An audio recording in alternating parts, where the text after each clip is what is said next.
Welcome back to the IBSP. Here's your host, Foxy New. Welcome to another edition of Hot Seat Questions with the IBFP. Now, all of these questions come from our Q&A on our community post tab. So if you have any questions for the landlord, go ahead and upload weekly to the Q&A section on the community post tab. Without further ado, let's break down the questions. The first question we get is from Tool214, and he says, imagine if he beats Canelo. Oh, wait, he did. Keep crying in it, making excuses for Canelo. Canelo made none, yet y'all acting like cheerleaders for Canelo, and for what? Now, this question was absolutely pointless, delusional, and stupid. I mean, this guy is, a Terrence Crawford hot dog eater. And he's eating the hot dog for no reason. Because literally, we have never made an excuse for why Canelo Alvarez lost to Terrence Crawford other than Terrence Bud Crawford is simply the better fighter. That is it. You've never heard me make an excuse. I don't make excuses.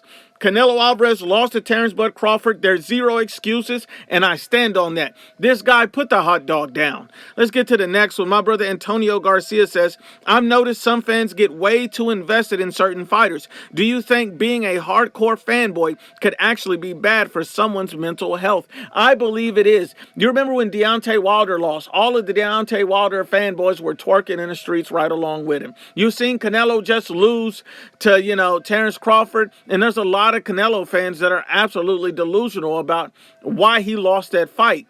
You've seen Tank Davis should have lost to Lamont Roach in that last fight, and you see that all of his fanboys were twerking in the streets as well. So you've seen this happen again and again and again, time after time after time, and even fanboys of fighters who are undefeated. I mean, think about it like this.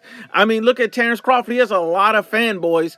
Just because he's undefeated doesn't mean he doesn't have fanboys, and they're delusional about, Terrence Crawford. 1 minute he can go up and beat heavyweights. The next minute they don't want him to fight David Benavidez. So it's a double-sided coin. At the end of the day, you got to keep the same energy for every single fighter, and you can't fanboy for anybody else, because if Terrence Crawford ever loses, they're going to be the ones twerking in the street.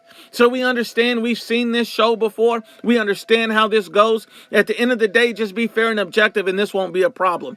The next one comes from Sancho Nacho, and he says, why did you switch up so fast, Nuke? Might as well join Southpaw TV on Canelo Alvarez. And he says 160 undisputed run for Canelo? Question mark. Well, here's the first thing. Never switched up on Canelo Alvarez. I still think he's an excellent fighter, an elite fighter, a Hall of Fame fighter, and he deserves credit and respect for what he's accomplished and done in his career.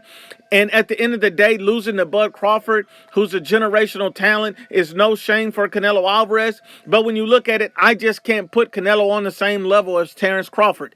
I can't put him on the same level as Floyd Mayweather. I can't put him on the same level as Dimitri Bivol. That's not a switch up or hate. That's just simply based on how I see the fights and his skill set. That's no shade or hate at Canelo. He's still an excellent fighter in his own right. But those guys are just different in my opinion. As far as 160-pound undisputed run for Canelo, I don't even know if that makes sense. I mean, at this point, Canelo seems to be only fighting for money, big paychecks. And when you look at it at this point, I don't see any of the fights at 160 for Canelo as being huge paydays or anything like that. I don't think Turkey's going to be willing to pay for that. And then, another point when it comes to it, when you look at Canelo Alvarez, I mean, at this point, Canelo really should be focusing on either rematching Terrence Crawford or simply retiring, because there's no other path available to him that makes any sense.